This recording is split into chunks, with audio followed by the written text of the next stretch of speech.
Hi viewers. இன்னைக்கு December 31 Mahanadhi serial என்னாச்சுன்னு சொல்லி பார்க்கலாம்க்கு முன்னாடி சேனல் சப்ஸ்கிரைப் பண்ணாதவங்க மறக்காம சப்ஸ்கிரைப் பண்ணுங்க. இன்னைக்கு என்ன அப்படின்னு சொல்லி பார்த்தீங்கன்னா, இங்க வந்து கங்கா அவங்க வந்து நிப்பாட்டி விட்டோன்னே, கங்கா ஓடி போய் குமரன் கிட்ட போயிட்டு, இந்த மாதிரி நான் உங்களை டிவியில பார்த்துருந்தேன்னா, அந்த ஷோ போட்டாங்களா அப்படின்னு சொல்லிட்டு ரொம்ப சந்தோஷமா கேட்டுட்டே இருக்கிறாரு. அவங்க 2 பேர் பேசுறத காவேரி இங்க நின்று ரசிச்சு பார்த்துட்டே இருக்கிறாங்க. அப்புறமா விஜய் அவங்க வந்து தட்டி போலாம் அப்படின்னு சொல்றாரு. உடனே காவேரி முறைச்சிட்டே ஏறுறாங்க. இந்த முறைச்சலுக்கு மட்டும் இது இல்லை அப்படின்னு சொல்லிட்டு 2 பேருமா போகும்போது குமரன் சொல்றாரு, "என்ன அவங்க கிளம்பிட்டாங்க?" அப்படின்னோனே, "இல்ல அவங்க என்ன ட்ராப் பண்ண தான் வந்தாங்க" அப்படின்னு சொல்லிட்டு கங்கா சொல்றாங்க. இப்போ போயிட்டே இருக்கும்போது விஜய் என்ன சொல்றாருன்னா, "இப்ப நம்ம எங்க போலாம்?" அப்படின்னோனே, காவேரி என்ன சொல்றாங்கன்னா, "உங்க இஷ்டம்" அப்படின்னோனே, "எங்கேயாச்சும் ஒரு லாங் டிரைவ் போலாம் காவேரி. எங்க போலாம்னு சொல்லணும்னே" காவேரி என்ன சொல்றாங்கன்னா, "அதான் சைன் போட்டுட்டேன்ல. எப்படியும் டைவர்ஸ் தானே பண்ண போறீங்க" அப்படின்னோனே, "ஓ!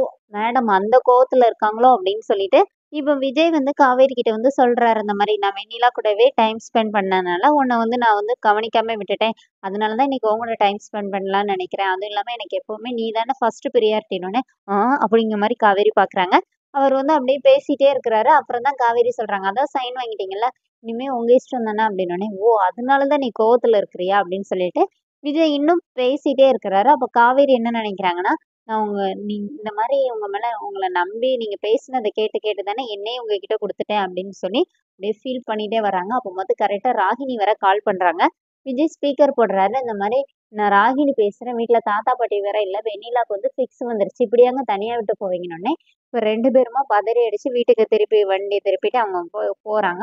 அங்க போனா வெண்ணிலாக்கு வந்து அப்படியே ஜூஸ் குடுத்துட்டு இருக்காங்க ராகினி. உள்ள போய் பார்த்தோனே 2 பேருமே ஷாக் ஆகுறாங்க. இப்போ உடனே ராகினி என்ன சொல்றாங்கன்னா, "நான் நெனச்சேன் இந்த பொண்ணுக்கு நீங்க வந்தோனே ஃபிக்ஸ் நின்றுச்சுன்னோனயே, நீங்க என்னைய தான் தப்பா நெனைப்பீங்கன்னு.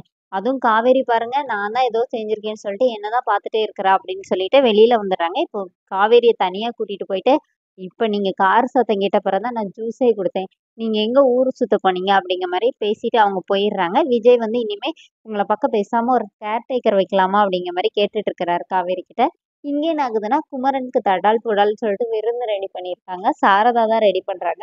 அப்ப கங்கா வந்து காவேரிய வெளியில கூட்டிட்டு போயிட்டு, இந்த மாரி நம்ம மாமாக்கு எதனாச்சும் சர்ப்ரைஸ் குடுக்கணும்டி. அன்னைக்கு இந்த மாரி எல்லார் வீட்ல இருந்தும் வந்து அவருக்கு எல்லார் குடும்பத்துல இருந்து வந்து அவங்களுக்கு சப்போர்ட் பண்ணாங்கல்ல.